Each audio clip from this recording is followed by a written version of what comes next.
these tricks, niggas ain't shit. Yeah, these bitches ain't shit. For me once, that's okay now. I'll just never give a fuck about shit you say now. People flip their lips, just spewing lies from their mouth. Talking slick as shit and think they'll get away now. So, what is your name? Trixie Le'Ray. Okay. Trixie-Le'Ray. Trixie Le'Ray. How did you get your name?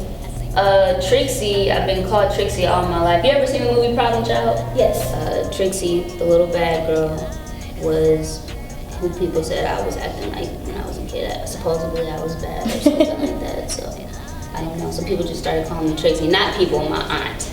My aunt started calling me Trixie to make fun of me. Mm-hmm. It just stuck. And then, Alright, as a child growing up, and I know music is all around us, what type of music did you hear the most back then? Hip hop, but I grew up, because my parents had me very young, so I grew up under my grandmother and she just listened to gospel.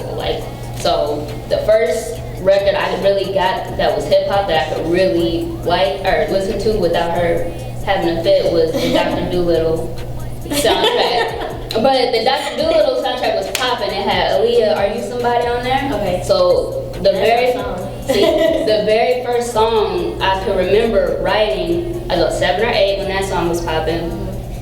And I just kind of changed, I took her song and pretty much changed it a little bit. And I was like, oh, well, it don't sound good when I sing, so I'm a rap. So I just wrote like a remix. You know, remix was big back then too, like Jermaine Dupri, like everything was remix. Right. So I did a remix and that's the first song I can remember writing. So does that differ from what you listen to now?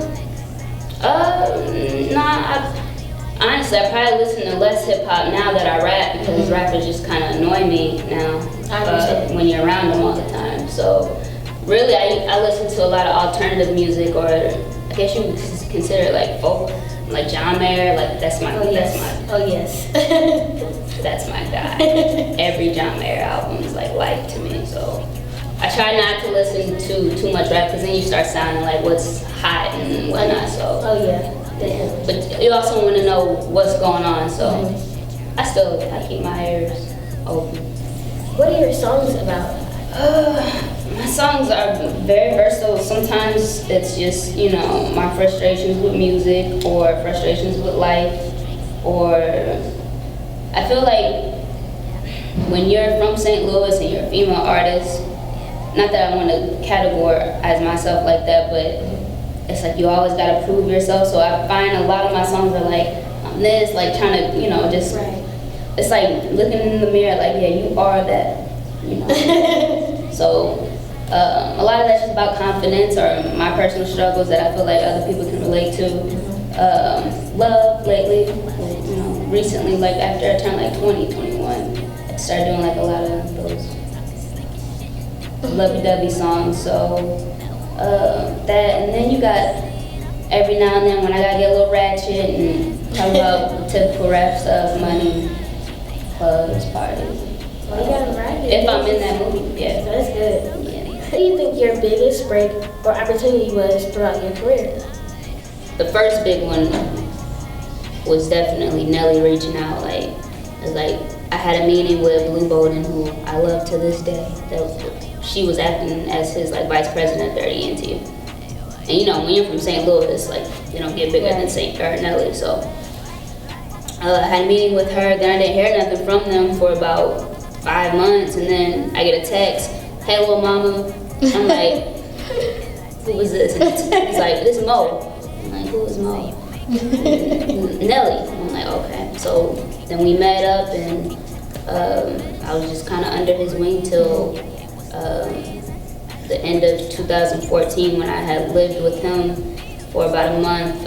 I spent Thanksgiving with him, and by this time I had already been around him for a long time. And I had developed relationships with his family, his team, or whatever. So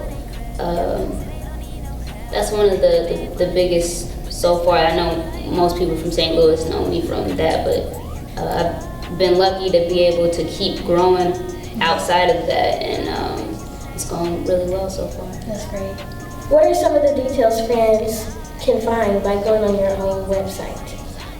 Just little dates that I'm putting out, like on Instagram. Everything's Trixie Le'Ray, so at Trixie Le'Ray. Trixie Le'Ray, Facebook, Instagram, Twitter, Snapchat. It's all Trixie Le'Ray, so if you Google that, you'll be able to find something. What are your up-to-date performance plans? New releases, tours? My next thing is Red Cup Religion. It's gonna be EP, and we might make it a mixtape if I want to throw some more records on there. But we got so many records, we don't know. Hopefully that'll be out by mid-March or mid-April. Okay. So something's gonna be out by then.